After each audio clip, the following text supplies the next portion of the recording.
Hello, I'm Doug Tuttle. I'm here to speak to you today about freight charges.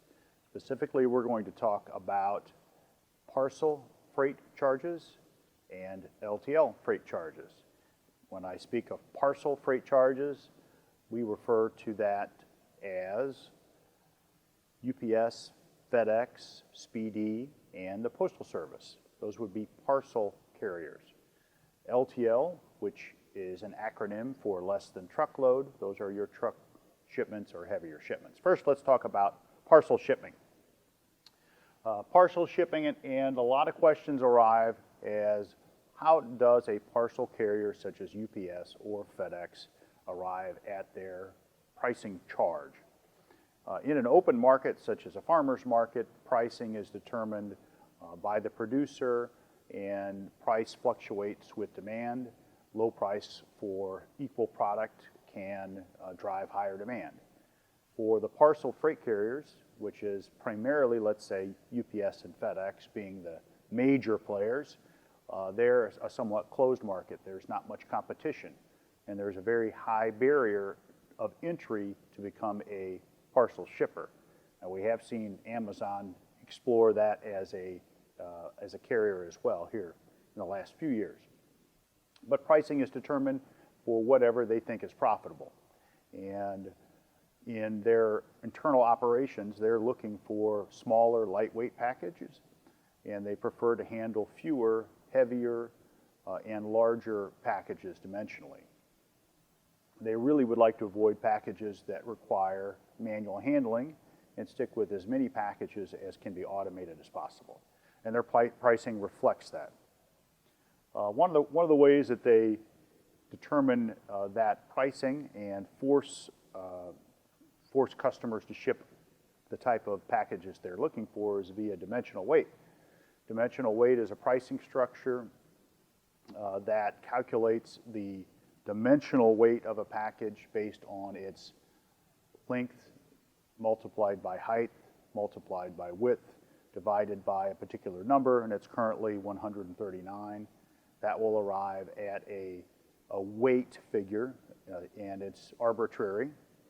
And when a package is shipped, it will be either shipped rated at the actual weight or the dimensional weight, whichever is greater. And the way that divisor works, the larger the package, the higher the dimensional weight, irregardless of the actual weight of the package.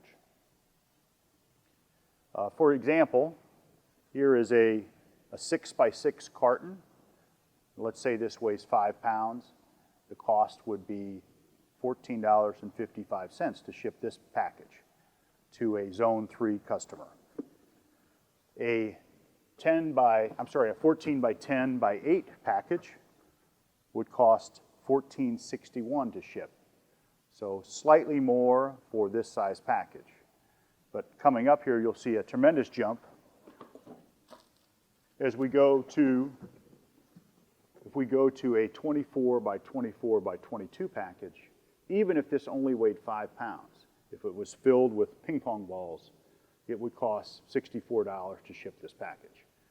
And so that is UPS or FedEx telling you to ship small packages and that they really don't want the large packages. They think that they can be profitable at this charge with a large package. One of the reasons that the parcel carriers are looking for smaller and lighter packages is the volume capacity in their modes of transportation, whether it be by truck or truck and trailer or air or rail. So here I have an example of how that works. This is a package of popcorn, okay? It's a pretty small, flat package. When you pop it, all right, this is the same weight, okay, but it becomes a much larger package. And it's pretty easy to understand which one of these you can fit more of in a trailer. The smaller, denser package, you can fit a lot more in a trailer than you can the popped popcorn. So if you think of it that way, this is the reason that they're interested in dimensional weight. UPS and FedEx also have some additional charges that they get us on. One of those is Delivery Area Surcharge, or DAS. And what UPS is looking for is a high density of shippers in a particular area and a high density of receivers in a particular area. That would be like a commercial location in a city to a commercial location in a city. What happens in many cases for Medart and their customers is we have a high density shipper location, but our receivers tend to be a little bit less dense in particular areas. Not as efficient to deliver to this type of customer as it is to deliver this type of customer. It's a lot of open driving miles to deliver some of these scattered customers. The way that UPS and FedEx handle that is they assess a delivery area surcharge on those more remote customer areas. Other charges would be residential delivery charges. UPS and FedEx consider that delivering to a commercial location, there's a greater chance there is going to be multiple packages delivering to the same location, whereas if they're delivering to a residence, the assumption is it's probably going to be fewer packages spaced out over multiple days, and there's just not a density of delivery that you have with a commercial location. Therefore, they have a residential delivery surcharge. Both of the residential surcharge and the delivery area surcharge are quite steep, and they add to the cost to ship a package greatly. So a customer that happens to be in one of these remote locations, even though they are a good customer, will have a higher cost to bear in shipping charges to get merchandise to their location. Now let's talk about LTL shipments. LTL, or less than truckload shipments, make up a much smaller portion of our overall shipping numbers. However, they are a much higher cost per shipment and therefore sensitive to customers. So there's some things that we want to look at regarding LTL. LTL Freight, smaller volume, bigger dollars.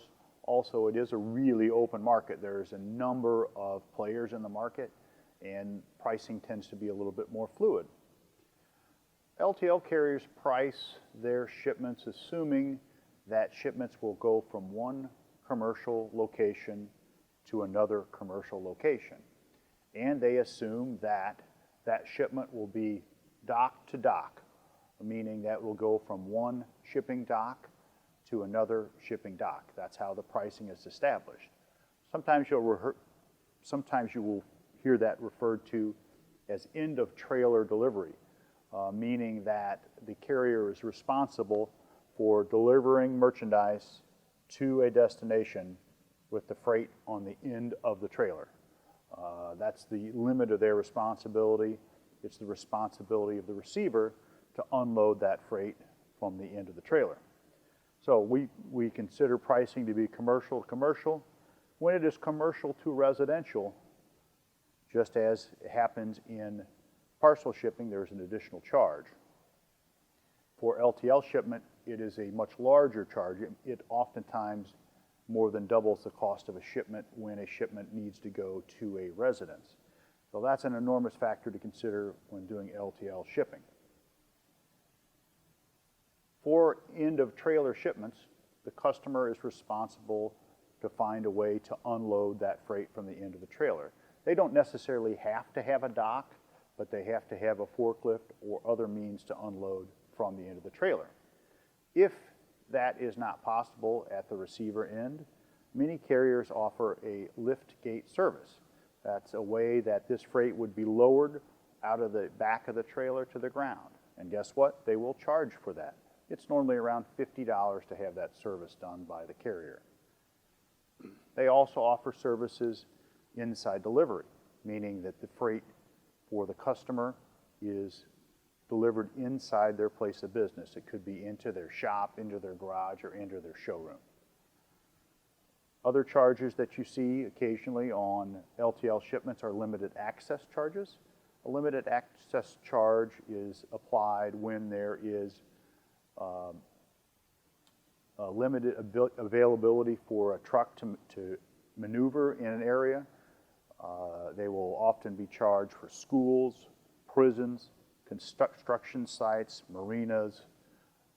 They can be part of a residential delivery charge would be a limited access charge. I get a lot of questions, especially about liftgate or inside delivery. Why does the truck line charge a liftgate charge? One of the big things that this driver and the carrier in total is looking for is the speed at which that they can make pickups and deliveries.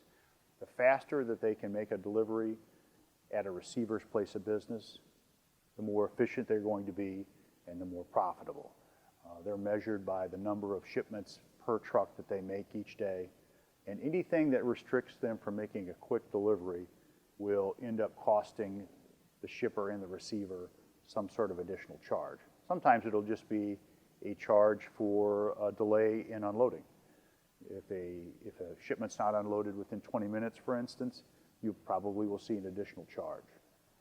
So their mindset is how fast can we deliver that freight by any means possible, and if it means that they'll use a liftgate to get the delivery accomplished, they will do it.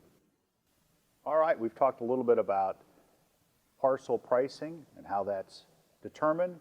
We talked about LTL pricing and some additional charges that come into play. Now, what can we do on our end? We are the shipper or the receiver. The carrier seems to have the upper hand in many cases, but there are things that we can do to help mitigate those costs. We can combine orders. Rather than ordering a little bit every day, if we order in a little bit larger lots, a little bit more dollars involved, that freight cost tends to be split among more dollars of merchandise. That can help.